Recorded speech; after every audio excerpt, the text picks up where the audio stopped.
Forever,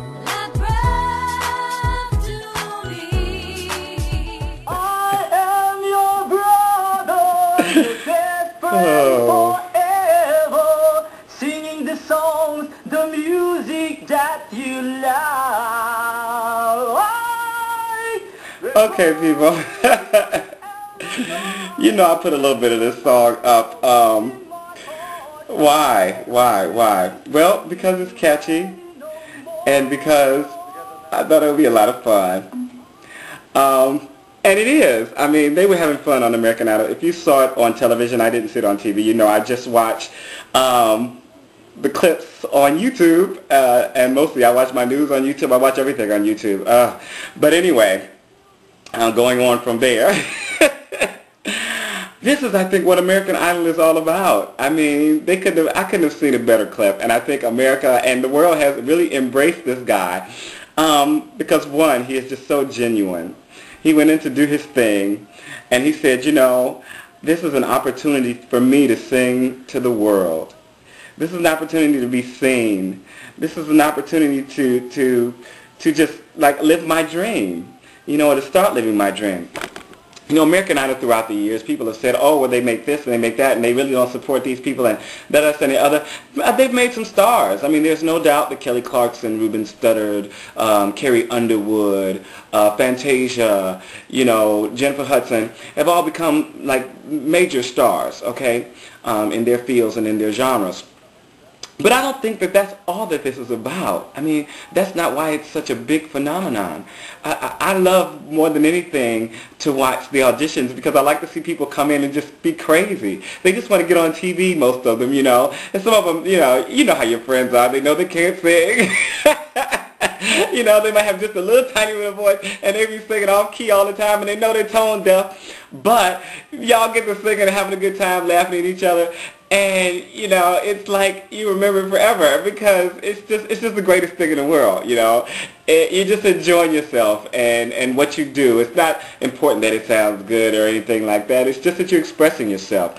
And on American Idol, I think that's what it's all about. It's a lot about that. Not all about, but a lot of it is about that, about people just getting up and being able to do their thing and be seen for free. And he said that at the end, you know, Simon is so wonderful, and that and the other. I thank him, you know, for giving everybody a chance to have their talent seen for free. Up front, we don't talk about that. Not in the back end, but up front. But that's more important. I mean, you know, sometimes you get these sharks that are in different cities and stuff, and they want you to pay them such and such amount of money so that they can, you know, send your stuff to this person and that person. And it's like, if you really like me, you'll send my stuff and then you'll get some money. Once I get some money, you know, you'll get 10%, 20%. And that's what a real agent works on, and a real manager. They work on 10 to 20% of what they can get you. So, you know, you earn $1,000 and they make, you know, 100 to 150. And that is always the best thing. That way you're not paying anything out of your pocket and you're both working from profit. Yeah. But the American Idol thing, you know, there's so many people who have not even won American Idol who are living their dreams. You know, I've gotten to work with a few people who've done stuff like Making the Band and American Idol and Star Search, and they're all so happy because they're getting to do what they love to do on a larger scale. You know, it's great doing it independently on your own, you know, but it's hard work, and you have to continue to keep at it, and you have to believe in yourself, and you have to find support people who also believe in you just to keep you going. But when you get, you know, to this level that you've had national exposure and millions of people have seen you and you've garnered a little following, even if it's a 10 or 20,000 people following, that's a lot of people. You know, generally you have your, you know, 100, 200 friends and family, but you've got 10,000, 20,000 followers minimum that love everything you do. You can have a career out of that. And that's really an important thing that American Idol has brought. And I think it's one reason that they are successful all over the world, because they're helping to help make people's dreams come true on whatever level. You know, someone like William Hung and Ronaldo, who will probably be, you know, the next William Hung, you know, not necessarily the next, but, you know, that type of novelty act, but somebody who's very genuine, who just loves just getting up and doing it. And he'll probably do it all over the place and get paid good money for it and do interviews. You know, William Hung had, I think, either 1 or 2 CDs out. He got, I think his first contract was worth $25,000 up front, and then he got money on the back end depending on his sales.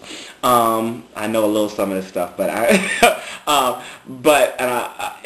you know, just the opportunity to do it and to travel and do it on a wide scale and to have managers and promoters and bookers and all that behind you. You know, if you go on Craigslist and look in the musicians section, there are constantly bands and singers looking for bookers, you know, and it's so hard to find them.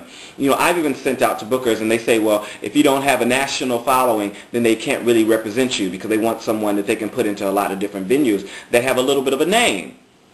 So if you have a little bit of a name, you know, like you've been on American Idol, boom, immediately you can get a booker that can put you into venues no matter what you do, no matter how good you are or generally how bad you are. Just the fact that you love what you're doing and you're up there doing it and they can come and see this person in person, boom, that's it. You got it made. You know, I just wanted to talk about just a few of the people who did not win American Idol, but they have burgeoning careers. They're doing their thing on a large scale. My first love of American Idol was Tamira Gray. And Tamira, I felt, was cheated at the time. She was cheated. But, you know, she's gone on to be on Boston Public, you know, major television show. You know, she's out there singing all the time. She wrote one of the songs for American Idol for one of the finalists. I think it was I Believe for Fantasia, which sold more than 1 million copies.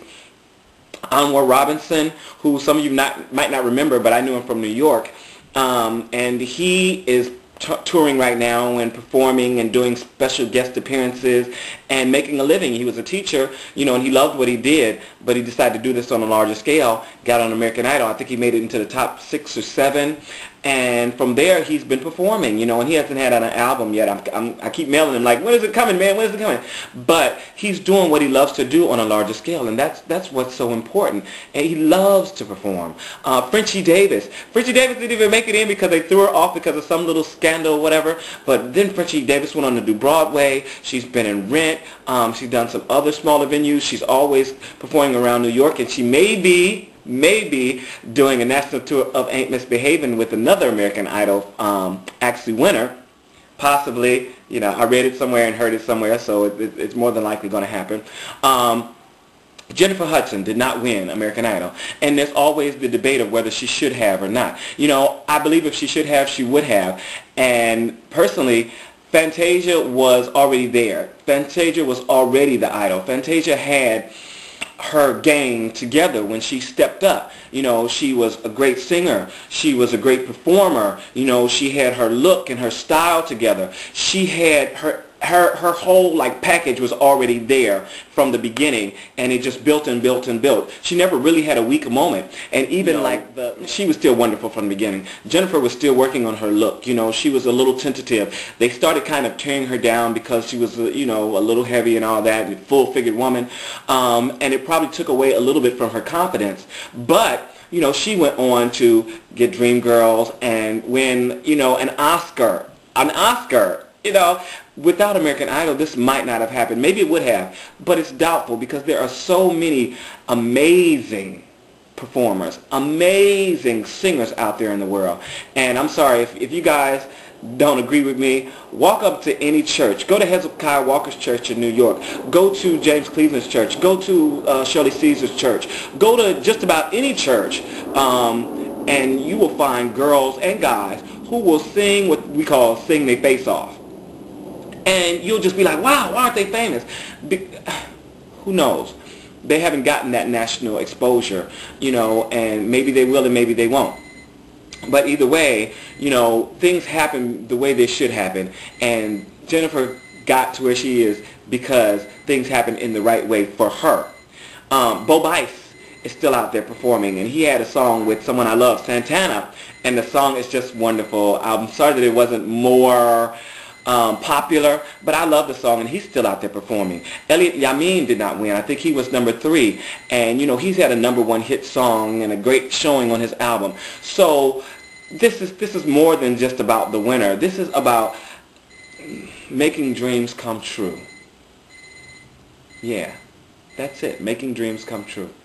All right, thanks, guys. Robert Anton, robertanton.com.